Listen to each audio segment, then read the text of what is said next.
Hi, welcome to my channel, the W Makes show, where everything is making.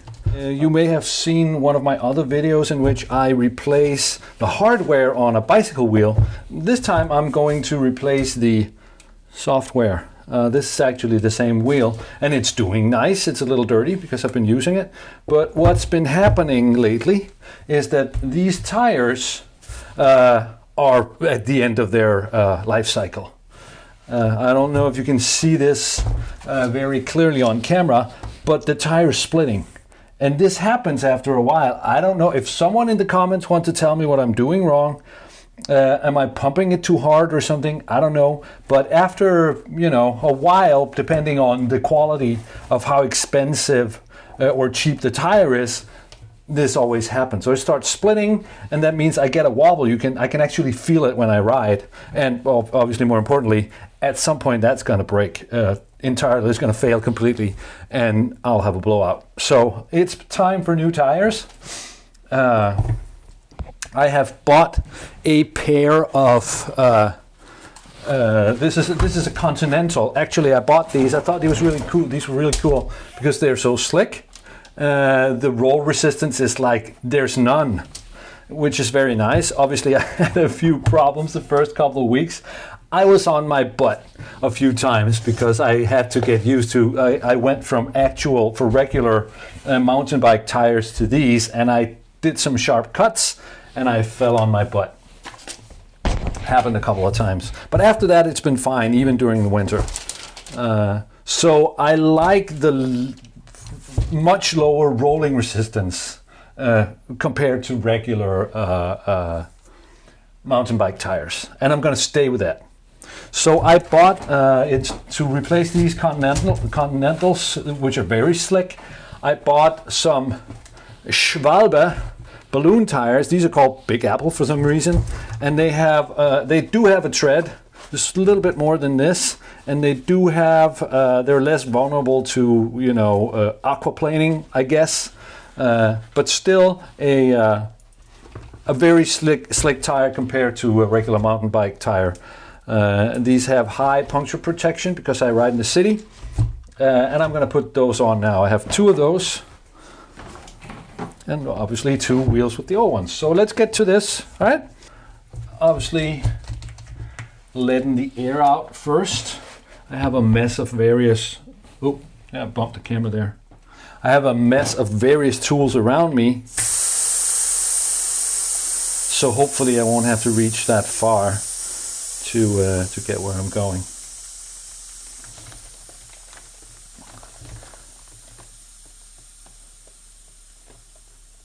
Now, like I said, maybe I'm pumping these tires too hard, and I don't know. But what I do usually, or regularly, is I have a two-hand pump in the basement with a pressure gauge on it, and the tire says 4 psi, so I pump it to 4 psi. If that's too much, then I don't feel like I'm to blame for it.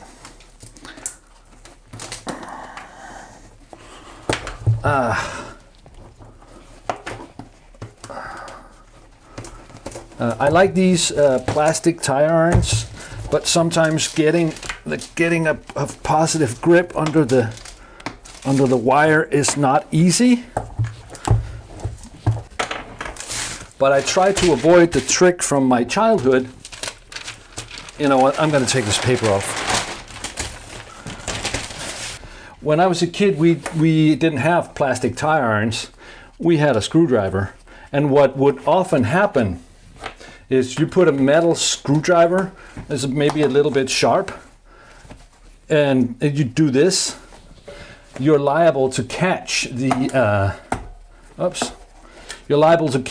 inner tube and rip it.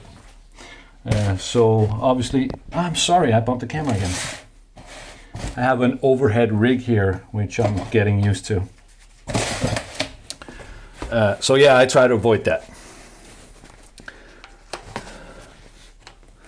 Anyway, are we getting anywhere with this?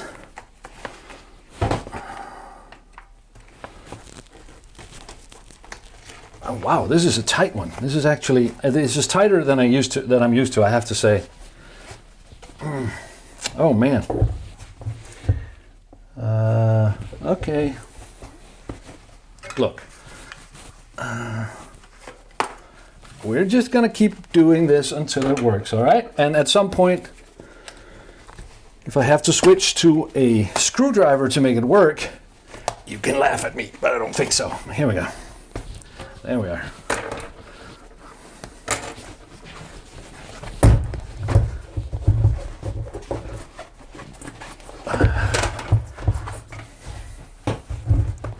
As you can see, these gloves I'm wearing, they have the look of a fairly pristine, they're fairly new, you can tell. I just started using these recently, and I do this for two reasons. One, because it makes the cleanup job of washing my hands later a little more manageable, and also doing things like I just did all of this hard grabbing with, you know, stiff and hard edges and stuff like that. They do offer some protection, and that's nice. I have pretty rough hands, but that doesn't mean I like hurting them. There we go. Inner tube should be fine. I think I actually put in new inner tubes when I put on the previous set of tires, so that should be fine. Inner tube goes off to the side for a bit. There we are. Sorry. Excuse my nose. Yeah, tires off, the old tires off. Yeah, I think I may do a little bit of a cleanup before I remount this. But for now, I'm focusing on the tire bit. Oh, I'm just seeing. No, I did not put in new inner tubes last time because this one has at least one patch. Well, it's still fine. It's holding air. Anyway, first of the new tires on. The new Schwalbe. I'm not sponsored or anything. First, I just want to check if there's a direction, because I know from experience that there is a right and a wrong way to put on regular mountain bike tires.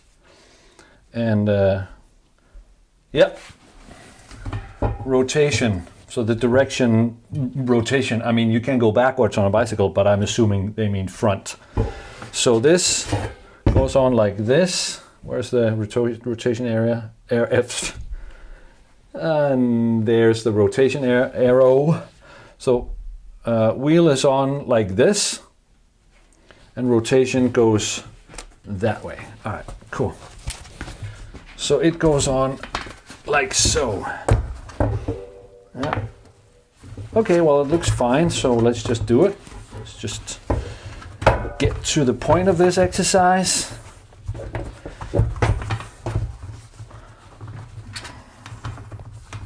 There we go. And the inner tube.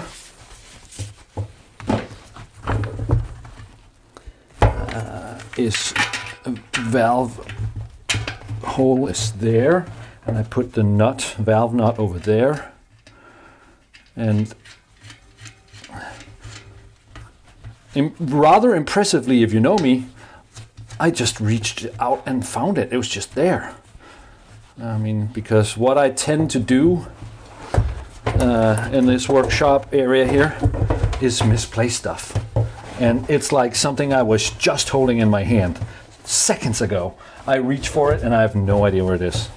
Anyway, I didn't do that this time, so yay me. Get the inner tube inside somewhat carefully. I don't want to damage it, but it's a fairly easy operation though. And now to get the tire, the second edge, the outer edge of the tire in there. And that is kind of like you saw me just now getting the tire off, and it was sort of like it was a sort of a catch-up effect, like, oh, this won't work, this isn't working, this is teasing me, this is blah blah, and then point, there you go. And I have my experience with putting tires on is that it's something like the same. It won't go on and it won't go on and it won't go on, and then there you go, boom, starts going on. And now it's just a matter of sort of, it starts to go on, and it's a matter of, and now it's a matter of finishing it. So there we are. Coming around, and obviously the final bit is gonna be tight. And if I can put it on with my fingers without catching my gloves too much, I will, but I usually can't. And this isn't a strength contest. And the plastic things that I was just talking about, the risk of catching the inner tube doing this is manageable, so I usually do it like this. I usually end up doing it like this. Oops. And pop goes the weasel. There we are. So the final steps, let me just, excuse me. I did end up having to reach for something. My pump, my double pump. It's not actually a double pump, it's just 2 single pumps. But this is my worktop mini pump, because I need to put a little bit of air in these, or in this inner tube. And it's actually, this ridiculous looking little pump is actually pretty good. Just a little bit of pressure in there so that I can do the following.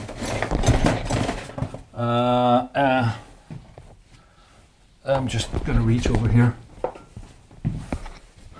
Get like, I have one of these candy hammers, but just like anything that you can strike with. Oops! That you can strike with and just go around once, maybe twice.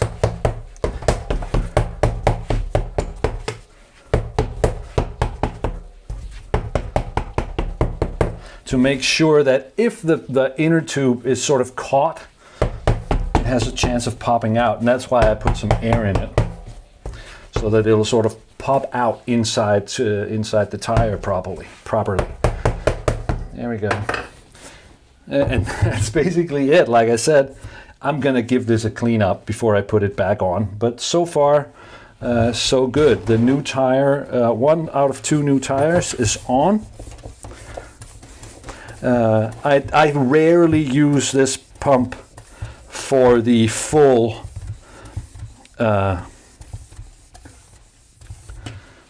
pumping, for the street ready pumping, because that's tough. It'll do it, but it's a little bit tough. So like I said, I have this 2-handed thing downstairs.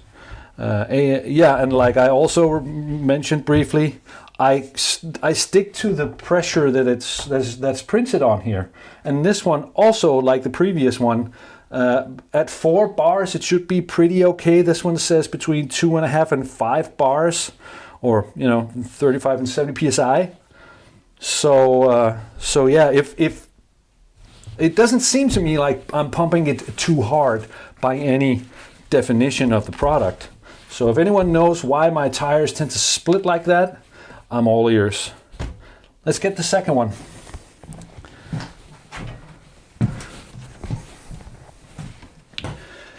Front wheel, obviously, and we're basically doing the whole thing again. So there's a chance I'll do better this time. Oops, just remember the valve cap here.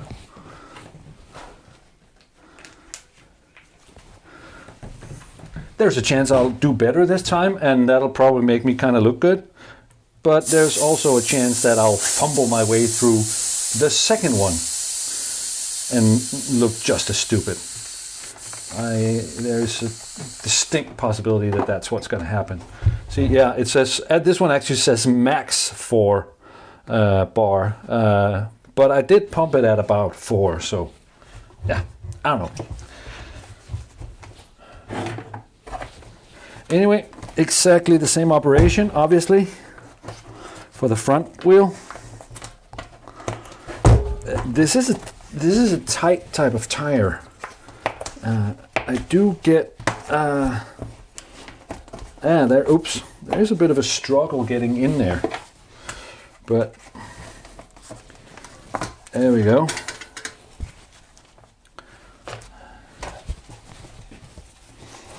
But it, yeah,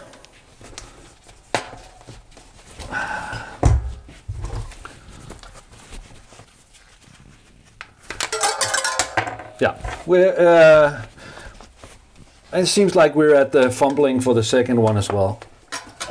Prediction is the one that came true. Anyway, here we go. I'll get the other one. I actually prefer these. I only have 2 of them, and then I have 2 of these ones. So, but yeah, this is doing what I'm doing right now. This, getting my fingers in like this. I can do that barehanded, but it's a lot easier wearing gloves like this.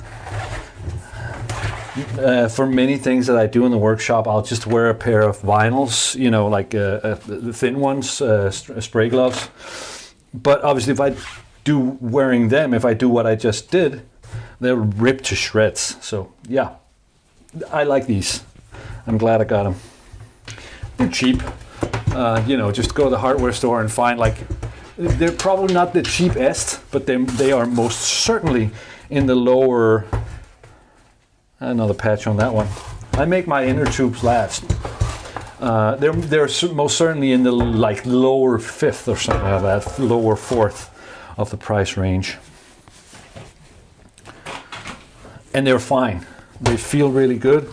They're going to be a little warm at some point if you know, when the summer comes, but oftentimes that's preferable to hurting yourself or getting dirty. Yeah, out of the way with that. And the second new one, rotation direction is there. And this is the front tire, so it goes on like this. And it goes on like this. Cool. I prefer to have this up. Did I do that correctly? Rotation that way. Yeah.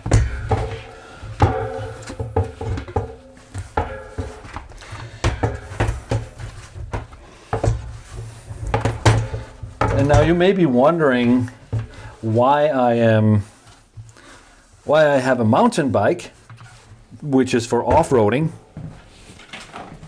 but I am using very distinctly non-off-roading tires.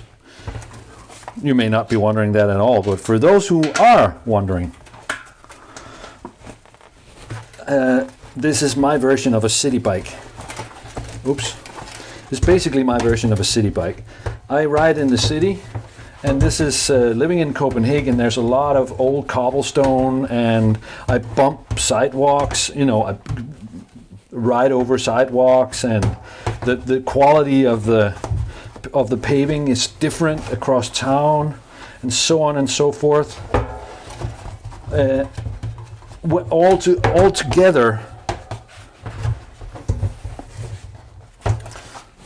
together, I simply feel like I get a better riding experience with a mountain bike. It's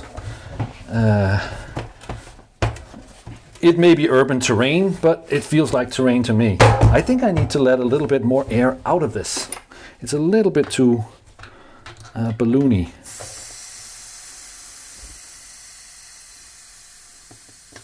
There we go. There we go. This other inner tube is the kind without a nut. So there's one less thing for me to lose. I do prefer the nut kind, but it's okay. It's not a major deal breaker. See, and there we go. Like I said, once it starts going on, it's just a matter of finishing. There we are.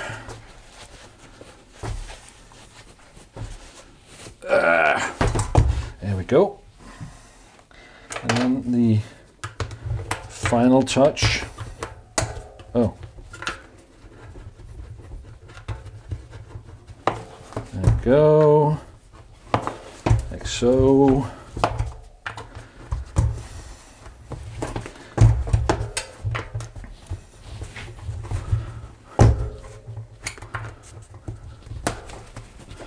Oh, and just in case you're wondering, I just said I live in Copenhagen, and you can hear by my accent that I'm Danish. Why I'm doing this in English, I'm probably going to cover that in another video at some point, but just briefly, I watch so many maker... Oh!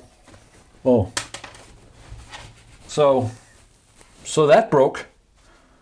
That does not make me happy, because like I said, I like them. Well, anyway. As I was saying, I watch so many makers on YouTube and online, and I'm so happy with them sharing what they do for anyone to be inspired by and learn from, including someone like me. And I'm just so happy that people from around the world share what they do, so that anyone can be inspired by it, including someone like me, who may be on the other side of the planet.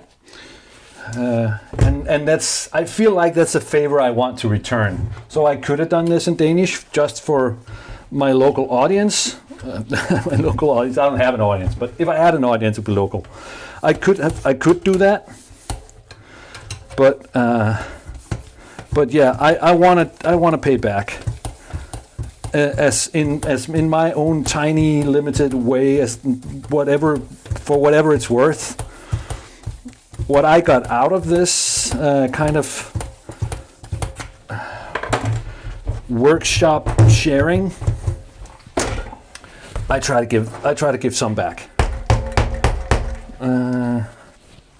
It seems like it's far back in there.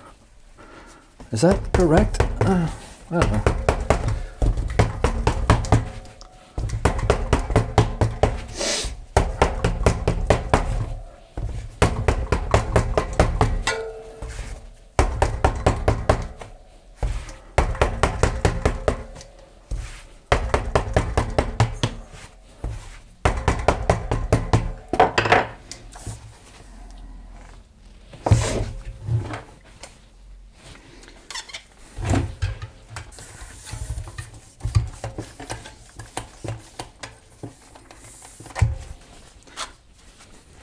Anyway, there we are. I won't bore you with the cleanup, so I'm going to turn the camera off. But there you have it, new tires. And I'm looking forward to getting a feel of these, having put them on when I put them on the bicycle. And again, the second one, the one I just removed, I was getting this bumpy wobble out of that too. I can't actually see a split. I can't find it. No, I don't. I can't see a split, but I could tell that it was already starting to wobble. But for the thing that I talked about, yeah, see, I think that's fairly visible. That's what happens, and that's what tends to happen after a season or two of city riding. So that's why I've exchanged these, but they're pretty worn. This is the rear one particularly. So it was time.